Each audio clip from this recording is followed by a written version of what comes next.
On today's Core of the Bible Daily Insight, we're looking at how honoring parents respects God's kingdom authority here on earth. In Exodus 20, it says, "Honor your father and your mother, that your days may be long in the land which Yahweh your God gives you." Within the kingdom of God, there would be many roles requiring to be fulfilled. While most people look to define and embrace roles like prophets or priests and teachers and helpers, there are no roles as basic and impactful as the roles within each family: husband and wife, mother and father. This significance of man and woman in the kingdom is a basic building block upon which everything else is built. The male and female component is inherent within the DNA of the kingdom, right back to its origins in Genesis in the Garden of Eden. In Genesis 1, it says, "So God created human beings in his own image. In the image of God he created them. Male and female he created them.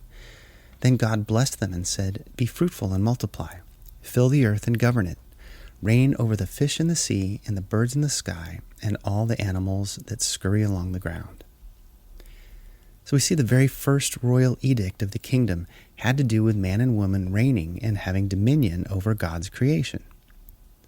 In Hebrew culture, the father and the mother are therefore figures representing divine authority over the family. They are the representatives of God, made in his image, and to be respected as possessing and implementing the wisdom of God. This is brought out throughout the biblical stories, but is most blatantly evident in the Proverbs. Proverbs 1 says, "Listen, my son, to your father's instruction, and do not forsake the teaching of your mother, for there are a garland of grace on your head and a pendant around your neck." Proverbs 23 says, "Listen to your father who gave you life, and don't despise your mother when she's old." Proverbs 15 says, "Sensible children bring joy to their father. Foolish children despise their mother."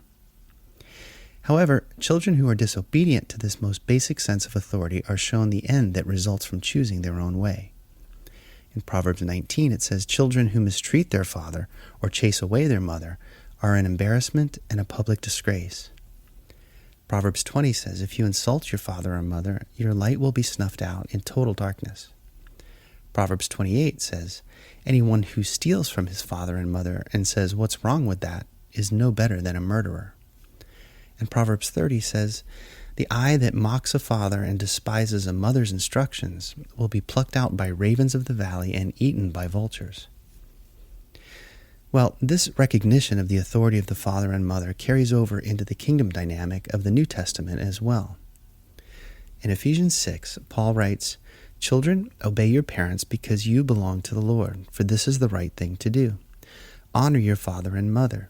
This is the first commandment with a promise. If you honor your father and mother, things will go well for you and you will have long life on the earth." Paul writes here that this commandment to honor father and mother is the first command with a promise for well-being and long life. The idea is that a believing father and mother, as God's agents, can provide the best guidance and direction that would lead to those things for the children who are obedient to their instruction. The respect and honor of father and mother is therefore part of the eternal Torah, or instruction of God for all time. As the mother and father rule righteously over the kingdom of their family, they're fulfilling a role that is embedded within the creation itself, a role that harkens back through ancestral lines all the way to the original parents in the garden.